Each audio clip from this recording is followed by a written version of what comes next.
ការរំដួលតំណាងឲ្យអ្វីនិងមានអត្ថន័យយ៉ាងណា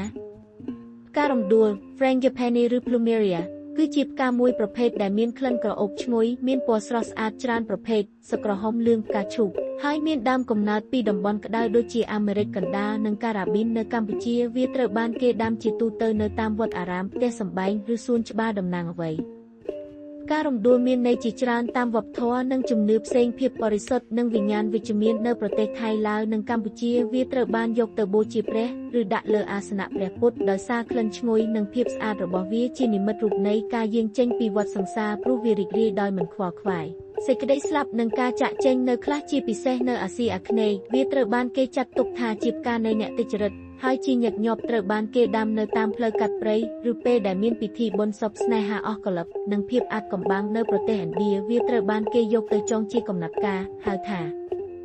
លីដើម្បីបង្ហាញក្តីស្រឡាញ់ឬជាការស្វាគមន៍អត្ថន័យផ្សេងទៀតភាពអត់ធ្មត់ដើមរំដួលអាចរស់នៅក្នុងស្ថានភាពហាប់ខ្លាំងដូច្នេះវាតំណាងឲ្យការតស៊ូភាពស្រស់ស្អាតដែលមិនអចិន្ត្រៃយ៍ផ្ការបស់វារីកចម្រើនមួយថ្ងៃហើយជ្រុះនៅព្រឹកល្ងាចតើគេប្រើផ្ការំដួលធ្វើអ្វី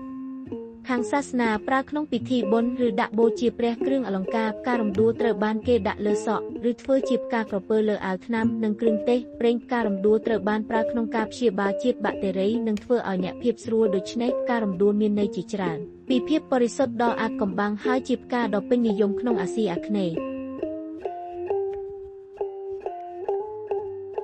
ផ្កាឈូកជាអ្វីតំណាងឲ្យអ្វីតើគេប្រើផ្កាឈូក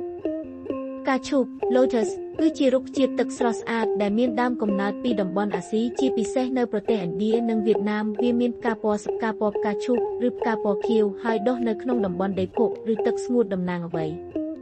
ផ្កាឈូកមានន័យសំខាន់ខ្លាំងណាស់ក្នុងវប្បធម៌និងសាសនាអាស៊ីសុភមង្គលនិងភាពបរិសុទ្ធតាមព្រះពុទ្ធសាសនាផ្កាឈូកតំណាងឲ្យការត្រាស់ដឹងព្រោះវាដុះពីភក់ទៅផ្កាស្រស់ស្អាតដូចជាមនុស្សដែលរស់នៅក្នុងសង្គាដោយមិនជាប់ជំពាក់ក្នុងវប្បធម៌ហិណ្ឌូវាតំណាងឲ្យព្រះលក្ស្មីព្រះនាងសំណាងនិងជានិមិត្តរូបនៃការចម្រើននិងភាពបរិសុទ្ធភាពអង់អាចនិងការរីកចម្រើនទោះជាដុះក្នុងភក់វានៅតែរក្សាភាពស្អាតដូច្នេះវាត្រូវបានគេយកមកឧទាហរណ៍ថារស់នៅដោយមិនជាប់ធូលីសង្គាស្នេហានិងភាពបរិសុទ្ធនៃចិត្តនៅវៀតណាមផ្កាឈូកជានិមិត្តរូបនៃស្នេហាអស់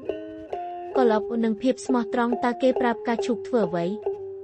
ខាងសាសនានិងវប្បធម៌ប្រើប្រាស់ក្នុងពិធីបុណ្យផ្សេងដូចជាការបូជាព្រះឬដាក់លើអាសនៈព្រះពុទ្ធជារូបសំណាកនៅក្នុងវិហារឬជាគ្រឿងតុបតែងថ្នាំនិងអាហារផ្កាមើមនិងគ្រាប់ឈូកត្រូវបានប្រើក្នុងថ្នាំបុរាណចិននិងអាយុវេទដើម្បីព្យាបាលជំងឺផ្សេងមើមឈូក Lotus root ត្រូវបានគេយកមកធ្វើម្ហូបដូចជាញ៉ាំឬចំណីបាយសិល្បៈនិងគ្រឿងអលង្ការគេរចនាផ្កាឈូកលើសំពត់គ្រឿងស្ថាបត្យកម្មឬស្នាមដៃផ្កាឈូកគឺជាគំនូរពេញនិយមក្នុងសិល្បៈខ្មែរចិននិងឥណ្ឌាជានិមិត្តរូបជាតិផ្កាឈូកជាផ្កាជាតិរបស់ប្រទេសឥណ្ឌានិងវៀតណាមដូច្នេះផ្កាឈូកមិនត្រឹមតែស្អាតប៉ុណ្ណោះទេតែវាក៏ជានិមិត្តរូបដ៏ខ្លាំងក្លានៃវប្បធម៌និងសាសនាអាស៊ីផងដែរដើមរាសីឬដើមឫស្សីសំណង Lucky Bambooគឺជារុក្ខជាតិតម្បាញពណ៌បៃតងដែលមានដើមកំណើតពីតំបន់អាស៊ីអាគ្នេយ៍និងអាហ្វ្រិកទោះបីជាឈ្មោះរបស់វាមានពាក្យឫស្សីក៏ដោយវាមិនមែនជាឫស្សីពិតប្រាកដទេគឺជាប្រភេទ Dracana sangeriana ដែលស្រដៀងនឹងឫស្សីតាមរូបរាងហេតុអ្វីគេដាំ Lucky Bamboo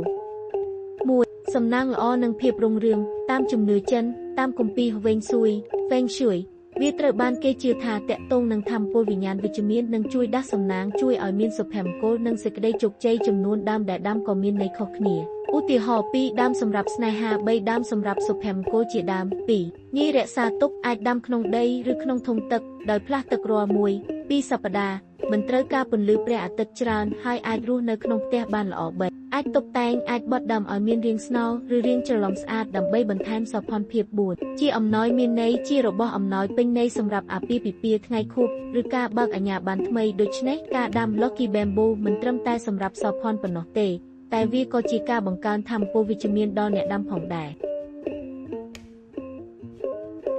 កាំលិះ Jasmine គឺជាផ្កាសំខាន់នៅកម្ពុជាហើយត្រូវបានគេស្គាល់ថាជានិមិត្តសញ្ញានៃសេចក្តីសុខសាន្តភាពបរិសុទ្ធនិងការយកចិត្តទុកដាក់ផ្កានេះមានក្លិនក្រអូបហើយត្រូវបានគេប្រើប្រាស់យ៉ាងទូលំទូលាយក្នុងវប្បធម៌និងសាសនាខ្មែរផ្កាម្លិះតំណាងឲ្យសេចក្តីស្អាតបរិសុទ្ធពិសេសក្នុងសាសនានិងពិធីផ្លូវវិញ្ញាណសន្តិភាពនិងសេចក្តីសុខសេចក្តីស្រឡាញ់បរិសុទ្ធក្នុងពិធីមង្គលការគោរពនិងការថ្វាយបង្គំដល់ព្រះពុទ្ធឬអ្នកមានគុណពេលវេលាប្រើប្រាស់1ពិធីបុណ្យវិសាខបូជាខែពិសាខ កម្មលិះត្រូវបានគេយកមកថ្វាយព្រះពុទ្ធសាសនាដើម្បីបង្ហាញនូវសេចក្តីគោរពនិងសេរីភាពពីការជាប់ជំពាក់ពីពិធីរៀបអាពាហ៍ពិពាហ៍ត្រូវបានគេប្រើជាផ្កាក្រុមហ៊ុនឬដាក់លើស្នាមដៃដើម្បីសម្ដែងសេចក្តីស្រឡាញ់និងការអនុវត្តខាងវិញ្ញាណបិណ្ឌពិធីបុណ្យផ្សេងដូចជាពិធីបុណ្យភ្ជុំបិណ្ឌពិធីបុណ្យឆ្លងវ័នឬពិធីបូជាបិណ្ឌដល់អ្នកស្លាប់គោលបំណងនៃការប្រើប្រាស់សាសនាថ្វាយដល់ព្រះសង្ឃឬព្រះពុទ្ធរូបវប្បធម៌សម្ដែងពីភាពថ្លៃថ្នូរនិងភាពបរិសុទ្ធជំនឿប្រពៃណីជាការអបអរសាទរឬជាវត្ថុមន្តអាគមកម្មលិះក៏ត្រូវបានគេចាត់ទុកជានិមិត្តសញ្ញានៃស្នេហាបរិសុទ្ធនិងភាពអាណិតអាសូរផងដែរវាមានសារៈសំខាន់ខាងវិញ្ញាណក្នុងជីវភាពខ្មែរ